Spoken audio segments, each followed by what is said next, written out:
자, 이제 그러면은 돌트신경 첫째 교리 10항과 11항을 살펴보는 시간을 가지도록 하겠습니다.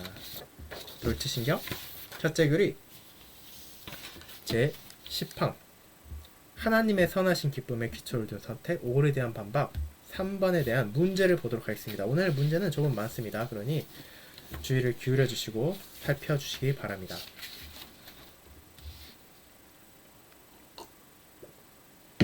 유인물 3쪽에 있는 이제 질문 1번부터 풀어보도록 하겠습니다. 하나님께서 누군가를 택하시고 누군가를 택하시지 않은 이유가 명백하게 아닌 것은 무엇입니까? 왜 이것이 분명합니까? 이를 성경으로부터 보여주시기 바랍니다. 자, 이것은 앞선 항목과 연결되어 있습니다. 우리는 제9항에서 알미니안주의자들이 무엇을 주장하는지를 살펴보았습니다. 그들은 하나님께서 예지된 믿음에 근거하여 사람을 택한다고 말했습니다. 즉, 하나님께서 먼저 택한 것이 아니라 하나님께서 영혼 가운데 미래를 보았을 때 A라는 사람은 나를 믿는구나. B라는 사람은 믿음 가운데 살아가고 죽는구나 라는 것을 본 후에 그들을 택했다는 것입니다. 자, 결국 그것은 무엇입니까? 누군가 더 훌륭했기 때문에, 누군가 더 낫기 때문에 다른 사람들에게 주어지지 못한 택한 은혜를 받았다는 생각으로 연결됩니다. 그런데 성경은 어떻게 말합니까? 성경은 그것이 전혀 사실이 아니라는 것을 드러냅니다. 대표적인 본문이 있습니다. 우리가 돌트신경 첫째 교리를 보는 가운데 계속해서 나타나는 본문 중에 하나는 로마서 9장 11절입니다. 로마서 9장 11절을 한번 제가 낭독해 보도록 하겠습니다. 로마서 9장 11절은 다음과 같습니다. 그 자식들이 아직 나지도 아니하고 무슨 선이나 악을 행하지 아니한 때에 택하심을 따라 되는 하나님의 뜻이 행위로 말미암지 않고 오직 부르시는 이로 말미암아 서게 하려 하사. 라오데오 13절은 내가 야곱은 사랑하고 에서는 미워하였다 하신 것 같으니라. 즉 그들이 어떤 선을 행하기도 전에 어떤 악을 행하기도 전에 하나님께서는 그들을 택하셨습니다. 즉 그들이 누구보다 더 나아서 더 선해서가 아니라는 것입니다. 그처럼 교부들은 알미니안주의자의 잘못된 생각, 내가 택함 받는 것은 내가 더 훌륭하기 때문이라는 잘못된 생각을 꺾어버립니다. 그렇다면 이제 우리가 생각해 볼 필요가 있습니다. 그것이 2번입니다. 그런데 하나님께서 누군가를 택하시고 누군가를 택하지 않으신다는 것은 분명한 사실입니다. 그것은 어떤 의미입니까? 우리는 그 이유를 어디에서 찾을 수 있습니까? 그 이유가 내 안에 없다면, 사람의 가치에 있는 것이 아니라면 그 가치는 어디에 있는 것입니까? 그것은 바로 하나님의 선하신 기쁨에만 기초하고 있습니다. 이것은 성경적인 용어입니다. 빌립보서 2장 13절, 에베소 1장 5절 9절에 나옵니다. 하나님께서 누군가를 택한 이유는 그 사람이 다른 사람보다 더 나아서 더 훌륭해서가 아니라 그저 그것이 하나님께 선한 기쁨이었기 때문이라는 것을 말합니다. 즉 그분께서는 주권자로서 자신이 할 수 있는 것을 하시고 그 안에서 기쁨을 누리셨다는 것입니다. 거기에서 이어지는 것이 이제 로마서 9장 15절부터 23절까지 나오는 것입니다. 3번에서 보듯이 우리는 그 안에서 두 가지 중요한 진리를 배웁니다. 그 두 가지는 바로 우리 유인물 1쪽 제일 마지막에 있는 두 가지이기도 합니다. 우리가 그 안에서 볼 수 있는 것, 즉 이것은 토기장의 비유입니다. 토기장의 비유에서 볼 수 있는 것은 바로 이런 것들입니다. 첫째로 하나님께서는 그것이 무엇이 되었던지 간에 그분이 원하시는 것을 할 수 있는 권리가 있으시다는 것입니다. 자, 여기서 하나님의 권리를 말합니다. 토기장이가 진흙을 두고 무엇을 만들지 그것은 그의 마음이지 않습니까? 그는 그릇을 만들 수도 있고 요강을 만들 수도 있고 장식하기 위한 다른 무언가를 만들 수도 있습니다. 진흙이 토기장이한테 나를 이것으로 만들어라 이것으로 만들어라 말할 수 있는 것이 아니라 그 모든 것은 그저 토기장의 뜻입니다. 토기장이가 만들고 싶은 것을 만들 것입니다. 그렇다면 이제 우리가 볼 수 있는 것은 무엇입니까?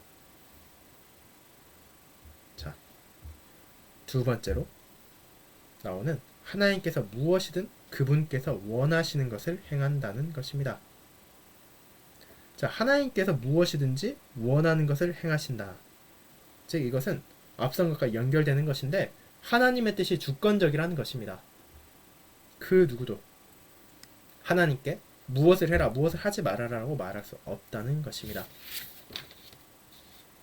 자, 이 두 가지 진리가 중요합니다. 하나님께서 원하시는 것을 할 수 있고 그분께서 실제로 원하는 것을 행하신다는 것. 그것을 우리는 선택에 있어서도 항상 기억해야 합니다. 그렇다면 이 로마서 9장 15절에서 23절에 나오는 토기장에 비유해서 하나님의 선택 그리고 유기의 결정이 어떻게 그분을 기쁘시게 하는가라는 것을 우리는 생각해 볼 필요가 있습니다. 그것이 어떻게 하나님을 기쁘게 합니까? 우리는 그 이유를 보게 됩니다. 하나님께서는 유기를 통하여 무엇을 드러내십니까? 그것을 통해 하나님의 진노가 얼마나 두려운 것인지를 그분의 공의가 얼마나 무거운 것인지를 이 세상에 알게 하십니다. 그리고 그뿐 아니라 영광 받기로 예비하신 긍휼의 그릇을 통하여 하나님의 영광 또한 즉 자비와 선함까지도 보여주십니다. 자, 그것이 바로 하나님의 기쁨이라는 것입니다. 하나님께서는 누군가를 택하시고 누군가를 버려두심을 통해 그분의 공의와 그분의 사랑이 얼마나 준엄하고 놀라운 것인지를 이 세상에 드러내십니다. 그것이 바로 그분을 기쁘게 하는 것이라는 사실을 우리는 로마서 9장 15에서 23절을 통하여 함께 볼 수 있습니다. 자, 그러면은 이제 이를 받아들이지 않는 자들이 있다는 것을 우리는 알고 있습니다. 알미니안주의자들은 이 고백에 동의하지 않습니다. 그들 또한 하나님의 선하신 기쁨이 있다는 자체는 부인할 수 없습니다. 왜냐하면 그것이 성경에 나와 있기 때문입니다. 그런데 그 선하신 기쁨에 대해 어떻게 묘사하는지가 바로 5번입니다. 자, 5번을 보도록 합시다. 알미니안주의자들은 하나님의 선하신 기쁨에 대해 이렇게 말합니다. 그들의 오류 3번에 나오는 것이 바로 이것입니다. 하나님께서 선하신 기쁨 그것을 누린다는 것은 어떤 특정한 사람들을 택하고 다른 사람을 택하지 않았다는 것이 아니라 믿음의 불완전한 순종뿐만이 아니라 그 자체로는 공로가 될 수 없는 믿음의 행위까지도 구원의 조건이 되도록 선택하시고 정선하셨다는 것입니다. 즉 그분의 선하신 기쁨이 누군가를 택하고 누군가를 택하지 않은 것이 아니라 그저 구원의 기준을 이렇게 높은 데서 이 정도로 낮춤을 통해서 사람들도 행할 수 있는 정도로 만든 것이야말로 하나님의 선하신 기쁨이다 라고 알미니안주의자들은 묘사하는 것입니다. 자, 그렇다면 계속해서 보도록 합시다. 자, 6번 문제 봅시다. 알미니안주의자들에 따르면 에덴 동산에서 영생을 위한 조건은 무엇입니까? 그것은 맞습니까? 알미니안주의자들 이렇게 말합니다. 에덴 동산에서 태초에 즉 아담과 하와가 하나님의 뜻에 온전히 순종했다면 영생을 누렸을 것이라고 말입니다. 그리고 이것은 맞습니다. 개혁교회도 이에 대해 동의합니다. 즉 간단하게 말하자면 아담과 하와가 죄를 저지르지 않았다면 선악과를 먹지 않았다면 그들은 하나님과의 영원한 기쁨을 누리고 살았을 것이라는 점 말입니다. 이것은 틀린 말 아닙니다. 그렇다면 이제 문제는 무엇입니까? 그 이후에 알미니안주의자들의 문제가 있습니다. 자, 7번입니다. 알미니안주의자들에 따르면 하나님께서 새롭게 주신 영생을 위해 선택한 새로운 조건들이 있습니다. 자, 그들의 주장에 따르면 무엇이 새 조건입니까? 즉 그들의 주장에 따르면은 이제 사람이 더 이상 온전한 순종을 할 수 없다는 것은 그들도 동의합니다. 그러나 이제 그것은 더 이상 영생을 위한 조건이 아니라는 것이 그들의 주장입니다. 하나님께서는 이제 믿음만을 요구하신다는 것입니다. 믿기만 하면 부족하다 하더라도 구원을 받을 수 있다는 것이 그들의 주장이라는 것입니다. 그런데 여기에서 또 문제가 있습니다. 그들의 입장에 따르면 하나님께서는 누가 믿을 것인지는 결정하지 않으셨다는 것입니다. 그저 믿는 자에게 구원을 준다는 조건만을 제시한 후 그것을 믿고 믿지 않고는 각각의 개인에게 매여 있다는 것이 그들의 주장입니다. 자, 그렇다면 이제 B를 봅시다. 하나님께서 이 세 조건을 선택하신 것은 무엇에 근거를 두고 있습니까? 자, 이것은 무엇에 근거를 두고 있습니까? 그들에 따르자면 이 근거는 바로 하나님의 선하신 기쁨이라는 것입니다. 하나님께서 이 세 조건, 믿음만이 구원을 위한 유일한 조건으로 만드신 것은 그것이야말로 하나님의 선하신 기쁨이라고 그들은 주장하는 것입니다. 그렇다면 알미니안 주의자들에 따르면 여전히 마땅히 성취되어야 하는 또 다른 것은 무엇이며 이것은 누가 이룰 수 있습니까? 자, 하나님께서는 새로운 조건, 믿음을 이제 요구하십니다. 그런데 앞서 우리가 A번을 통해 본 것처럼 그 구원의 조건을 이루는 것은 사람에게 달려 있습니다. 그들이 믿어야 합니다. 그들이 결국 이 구원받을 것인지 구원받지 않을 것인지를 결정할 수 있다는 것입니다. 결국 그 선택의 가장 핵심은 하나님이 아니라 사람에게 여전히 남아 있습니다. 왜냐하면 그가 결국 자신이 구원받을 것인지 구원받지 않을 것인지를 결정하는 것이기 때문입니다. 그렇게 이어지는 8번으로 우리는 연결된 것을 보게 됩니다. 8번은 다음과 같습니다. 알미니안주의자들이 말한 영생을 위한 새로운 조건, 즉 믿음은 사람이 믿어야 한다는 것은 어떤 영향을 미칩니까? 첫째, 하나님의 주권적인 선하신 기쁨에 대하여 무엇을 영향을 미칩니까? 그분들은 분명히 말합니다. 이것은 하나님의 선하신 기쁨을 더럽힌다고 말입니다. 그 이유가 무엇입니까? 우리가 앞서 보았듯이 알미니안주의자들이 말하는 것은 끊임없이 사람 개인에게 모든 것을 맡깁니다. 하나님은 그저 조건을 낮추셨을 뿐 결국 그 조건을 충족하는 것은 사람에게 있기 때문입니다. 그럼 우리는 생각하게 됩니다. 하나의 가능성이 있습니다. 모든 사람들이 그 조건을 충족하지 못한다면 어떻게 됩니까? 하나님께서 그 기준을 낮추셨는데 이렇게 기준을 낮추면 최소한 어느 정도는 통과하겠지라고 하고 낮추셨는데 사람들이 그 기준을 통과하지 못한다면 그것이 하나님의 선하신 기쁨이 될 수 있습니까? 그렇지 않습니다. 어떤 사람도 믿지 않을 가능성이 여전히 남아있기 때문입니다. 그렇게 그것은 하나님의 선하신 기쁨을 더럽히는 것입니다. 하나님의 선하신 기쁨이 그저 사람의 생각에 따라 사람 행동에 따라 이렇게 될 수 있고 저렇게 될 수 있다라고 주장하는 것에 불과합니다. 그리고 그뿐만이 아닙니다.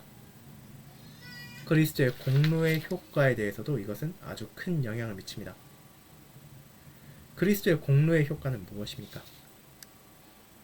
그리스도께서 십자가에서 자기 백성을 위한 구속사역을 했다는 것입니다. 그런데 이제 알미니안 주의자들에 따르면 그것이 우리를 구속하는 것이 아니라 나의 무언가가 더해져야 한다는 것입니다. 신인 협력설이라 말하는 것처럼 하나님께서는 자신의 몫을 하시고 사람도 내 몫을 해야만 우리가 구원을 받을 수 있다라는 것이 그들의 주장입니다. 즉 그리스도의 구속사역, 그분의 십자가에서 공로의 효과가 온전한 것이 아니라 이제 아무리 적은 부분이라 하더라도 사람의 몫이 들어가야만 하는 구멍이 뚫린 부족한 무언가가 됩니다. 그렇게 이는 그리스도의 공로의 효과 또한 더럽히는 악한 오류입니다. 자, 우리는 디모데후서 1장 9절에서 그렇게 두 가지를 배우게 됩니다. 디모데후서 1장 9절에서 바울은 다음같이 말합니다. 하나님이 우리를 구원하사 우리의 행위대로 하심이 아니요 오직 자기 뜻과 은혜대로 하심이라. 그리고 영원한 때 전부터 그리스도 예수 안에서 우리에게 주신 은혜대로 하심이라고 이는 말합니다. 즉 택함은 오직 하나님의 선하신 기쁨에 근거하고 있습니다. 나의 의지, 나의 행동에 기반 두는 것이 아닙니다. 그리고 우리의 구원은 내 행동에 기반을 둔 것이 아니라 오직 그리스도의 사역에만 기반을 둔 것입니다. 이 사실을 잊지 말아야 한다는 것을 교부들은 성경을 통하여 알미니안주의자들의 잘못된 주장을 반박함으로써 드러내는 것입니다. 자, 그렇다면 이제 더 깊은 숙고를 위하여를 보도록 합시다. 10번. 성경이 사람의 본선적인 상태에 대해 말하는 것에 마음을 집중하시기 바랍니다. 만약 하나님께서 믿음을 구원을 위한 새로운 조건으로 선택하셨다면 얼마나 많은 사람들이 구원받을 수 있습니까? 알미니안주의자들이 그들의 교리가 가능하게 하기 위해 반드시 믿어야 하는 사람의 상태는 어떤 것입니까? 자, 우리는 이 항목에서 계속해서 알미니안주의자들이 구원의 새로운 조건은 믿음뿐이다 라고 말하는 것을 보았습니다. 그런데 결국 그것은 무엇을 전제하고 있습니까? 사람이 여전히 스스로의 힘으로 믿을 수 있다. 스스로의 지혜로 진리를 깨달을 수 있다는 것을 전제로 두고 있는 것입니다. 왜냐하면 그들 또한 모든 사람들이 믿지 못하고 누구도 구원받지 못한다는 것은 생각하고 있지 않기 때문입니다. 그런데 성경에선 사람의 본성을 무엇이라 말하고 있습니까? 사람의 본질적인 상태에 대해 어떻게 말하고 있습니까? 그들은 여전히 내면의 빛이 있다고 말합니다. 알미니안주의자들은 내면의 빛이 있기에 그 빛에 잘 따라서 우리의 삶을 다스린다면 스스로 믿을 수 있고 하나님께 영광을 돌릴 수 있고 궁극적으로 구원을 얻을 수 있다고 말합니다. 하지만 성경은 사람의 능력만으로는 그 누구도 믿음에 나올 수 없다는 것을 분명히 말합니다. 즉 알미니안주의자들의 이 잘못된 주장들은 결국 그들의 전제 자체가 잘못되었음을 우리는 깨달아야 한다는 것입니다. 그 누구도 스스로의 힘으로는 선을 행할 능력도 없고 믿음을 가질 능력도 없으며 구원을 획득할 의를 얻을 수도 없습니다. 그 사실을 우리는 기억해야만 이와 같은 알미니안주의자들의 잘못된 오류에 빠지지 않을 수 있다는 것입니다. 그렇다면 이제 11번을 보도록 합시다. 만약 하나님께서 죄인의 죽음에 어떤 기쁨도 느끼지 않으신다면 어떻게 하나님께서 오직 특정한 사람들을 그분 자신의 소유로 양자 삼으셨다는 것에서 선하신 기쁨을 가질 수 있습니까? 그리고 만약 하나님께서 죄인들의 죽음을 기뻐하지 않으신다면 하나님께서 그분의 입장에서 모든 사람을 하여금 그분의 새로운 조건에 대한 선택을 통해 구원받는 것이 가능하게 하신다는 알미니안주의자들의 선택에 대한 관점이 일리가 있는 것이 아닙니까? 우리는 이 점을 이미 다루었습니다. 하나님께서 선하신 기쁨 가운데 누군가를 택하고 누군가를 택하지 않음을 통해 무엇을 드러내십니까? 그분의 공의가 얼마나 준엄한지, 그분의 사랑이 얼마나 한량없는지를 드러내십니다. 그리고 그것은 오직 주권적으로 하나님의 뜻에만 있다는 것입니다. 그리고 만약 알미니안주의자들의 주장에 따른다 하더라도 선택을 통해, 즉 새로운 조건, 믿음만이 구원의 조건으로 준다 하더라도 그 안에는 여전히 죄인들의 죽음이 있습니다. 그뿐 아니라 그것은 불확실성으로 가득 찹니다. 정말로 모든 사람이 멸망받을 수도 있습니다. 그것은 결국 하나님의 선하신 기쁨을 더럽히는 것입니다. 그리고 그리스도의 구속의 공의를 더럽히는 것입니다. 그것이 하나님을 기쁘게 할 것이라는 생각은 완전히 잘못된 것입니다. 그 안에는 공의도 없고 그 안에는 하나님의 선하신 기쁨도 없을 뿐 아니라 온전한 희생제에서 사라지는 것이기 때문입니다. 그렇게 이와 같은 잘못된 생각을 우리는 결코 받아들여서는 안 될 것입니다. 자, 이와 같이 우리는 제10항을 했습니다. 이제 첫째 글 제11항 불변하시는 선택 5에 대한 반박 6번을 보도록 하겠습니다. 이제 제11항을 읽겠습니다. 하나님, 그분께서 가장 지혜로우시며 불변하시며 전지하시며 전능하신 것 같이 그분의 선택도 또한 취소되거나 고쳐지거나 변하거나 철회되거나 무효화될 수 없으며 또한 택자들도 버림받거나 그 수가 감소될 수 없습니다. 라는 것입니다. 그럼 이제 이 내용을 살펴봅시다. 사람이 특정한 사안에 대한 마음을 바꾸는 것은 특별한 것이 아닙니다. 누군가가 마음을 바꿨을 때 그에 대한 이유가 있을 것입니다. 어쩌면 그 자신이 변하거나 혹은 그의 결정을 바꾸도록 영향을 준 요소가 있을 것입니다. 그가 이전에는 몰랐던 무언가가 새롭게 밝혀졌을지도 모르며 혹은 그저 실수를 한 것일 수도 있습니다. 그러나 하나님께서는 변하지 않으십니다.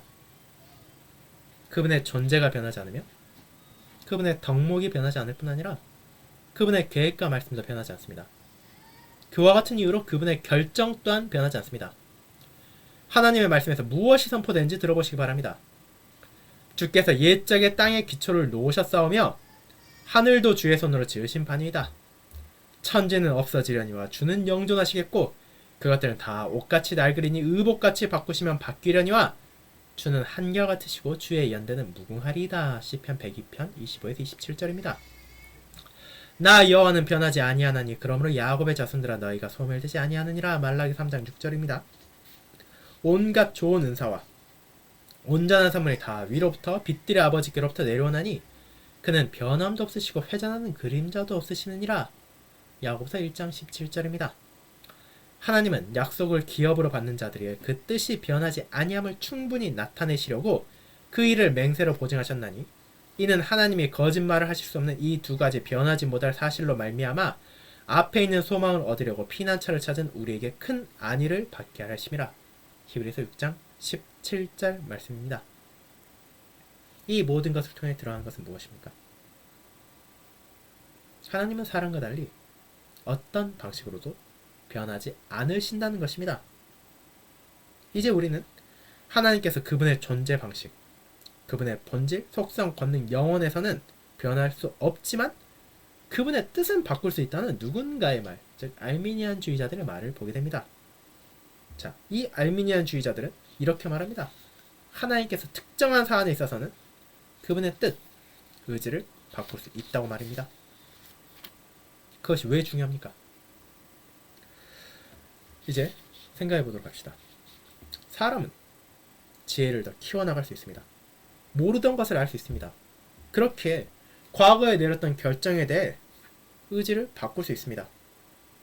하지만 하나님의 지혜는 자라나는 것이 아닙니다. 그분의 지혜는 언제나 온전하기 때문입니다. 이와 같은 본문을 보시기 바랍니다.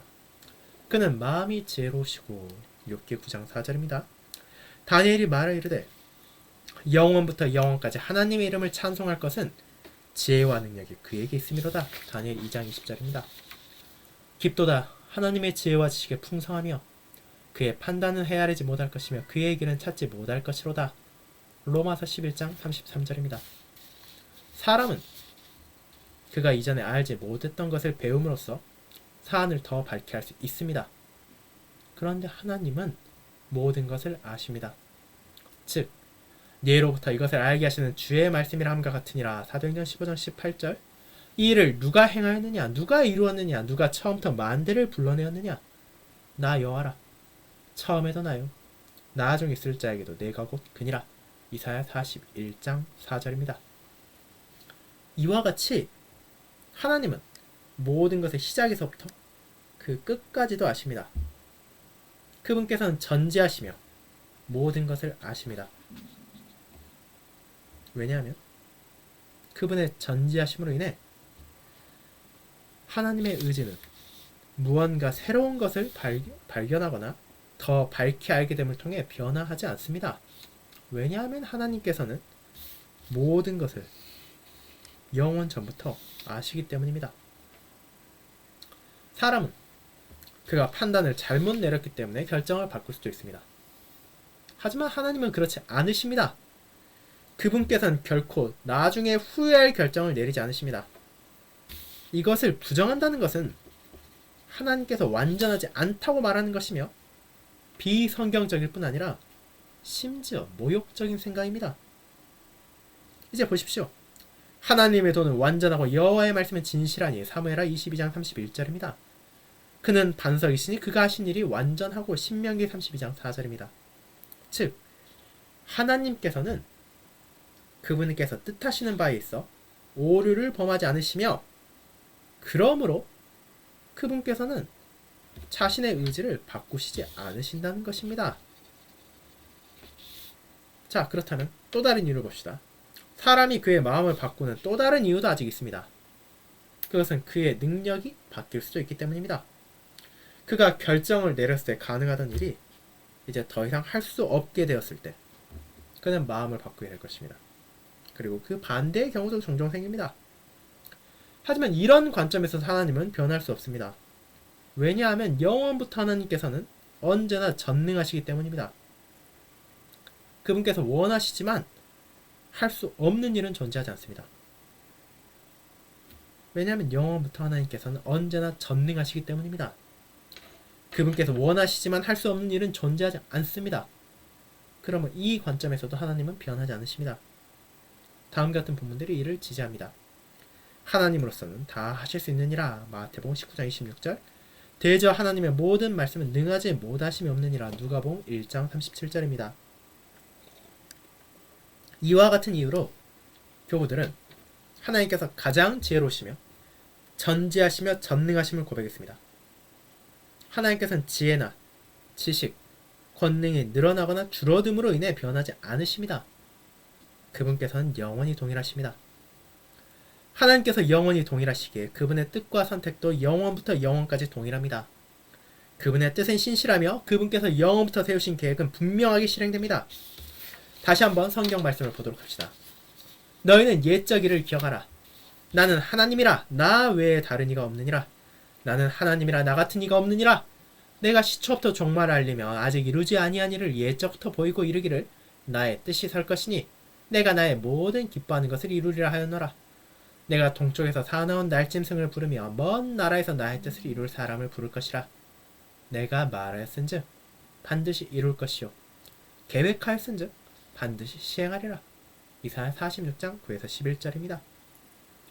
그는 뜻이 일정하시니 누가 능히 돌이키랴. 그의 마음에 하고자 하시는 것이면 그것을 행하시나니 욥기 23장 13절입니다.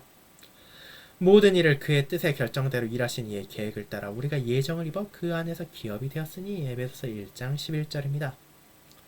그와 같은 본문들이 하나님께서 그분의 목적들을 성취하실 것이며 그 무엇도 그분을 좌절시킬 수 없다는 것을 분명하게 보여줍니다. 그러므로 택자들도 버림받거나 그 수가 감소될 수 없습니다. 그들은 견인될 것입니다. 그들은 결코 은혜로부터 분리되지 않을 것입니다. 이에 반대하여 알미니안주의자들은 하나님의 선택의 결정이 사람의 선택에 달려있기 때문에 바뀔 수 있다는 오류를 말합니다. 우리는 그것을 오류에 대한 반박 1-6에서 읽습니다. 그들의 오류입니다. 구원에 이르는 모든 선택이 다 불변하는 것은 아니다. 택자들 가운데 어떤 사람들은 하나님의 특정한 작정에도 불구하고 영원히 멸망받을 수 있으며 실제로 멸망받는다. 교부들의 반박입니다.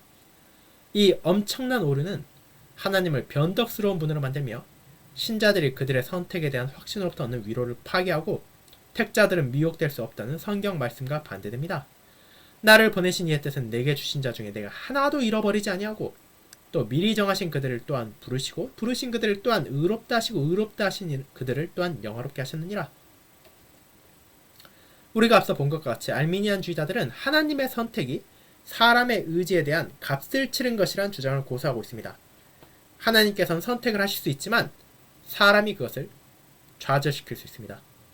하나님께서는 사람의 동의가 있지 않는 한 그분께서 미리 정하신 뜻을 성취할 수 없습니다. 궁극적으로 그것을 이루는 것은 사람의 의지이지 하나님의 의지가 아닙니다. 사람이 자기 운명을 다스리는 것이며 하나님께서 다스리는 것이 아닙니다. 하나님께서는 택한 사람을 구원할 수도 있지만 하나님의 선택은 오직 사람의 의지가 하나님의 의지와 일치할 때만 성취될 수 있습니다. 교부들은 이런 오류에 대해 우리의 변하지 않으시는 하나님께서는 변하는 선택을 내리지 않으신다고 바르게 선언했습니다. 하나님은 그분의 목적과 계획들을 성취하실 것입니다. 그 무엇도 하나님의 선택이 성취되는 것을 방해할 수 없습니다. 하나님은 주권적이십니다. 그분의 뜻은 이루어질 것입니다. 게다가 교부들은 우리에게 알미니안주의자들의 오류는 성도들의 위로와 평안을 파괴한다고 경고합니다. 우리는 장래가 확고하다는 것을 알 때에만 평안을 누릴 수 있습니다. 성경은 성도들의 미래에 대한 안전을 제공합니다. 성경은 그 무엇도 그들을 하나님의 사랑으로부터 분리할 수 없다고 말합니다. 돌트신경의 교부들은 택자들이 구원의 은혜로부터 분리될 수 없다는 것을 말하는 많은 본문 가운데 일부를 인용했습니다. 그리스도께서는 아버지가 그분께 주신 자 중 하나도 잃어버리지 않을 것입니다. 게다가 하나님께서는 구원의 황금사슬이 파괴되지 않을 것임을 보장할 것입니다. 그분께서 정하신 자들은 하나님의 권능을 통해 구원으로 인도될 것입니다. 너희 안에서 착한 일을 시작하시니가 그리스도 예수의 날까지 이루실 줄을 우리가 확신하노라. 빌립보서 1장 6절입니다. 우리가 성도의 견인이라고 부르는 이 주제는 이 신경의 5번째 교리에서 보다 자세하게 다루어질 것입니다. 자, 이와 같이 하나님의 불변하신 선택을 우리가 기억하고 또 이 다음 수요 모임 전에 이 11항의 문제들을 미리 풀어보시기 바랍니다. 그럼 그처럼 크신 은혜를 베풀어 주신 우리의 주님께서 가르쳐 주신 주기도문을 드리고 오늘 모임을 마치도록 하겠습니다. 다 함께 기도하겠습니다. 하늘에 계신 우리 아버지여, 이름이 거룩히 여김을 받으시오며 나라가 임하옵시며 뜻이 하늘에서 이루어진 것 같이 땅에서도 이루어지이다. 오늘날 우리에게 일용할 양식을 주옵시고 우리가 우리에게 죄 지은 자를 사하여 준 것 같이 우리 죄를 사하여 주옵시고 우리를 시험에 들게 하지 마옵시고 다만 악에서 구하옵소서. 대개 나라와 권세와 영광이 아버지께 영원히 있사옵나이다. 아멘. 오늘 모임 함께해 주신 모든 성도님께 감사합니다. 또 이번 한 주 남은 나날도 주님 안에서 신실하게 보내고 주님을 더욱더 사랑하며 주님께 영광을 돌리고 또 주일에 함께 모여 주님을 함께 예배할 수 있기를 소망합니다. 감사합니다.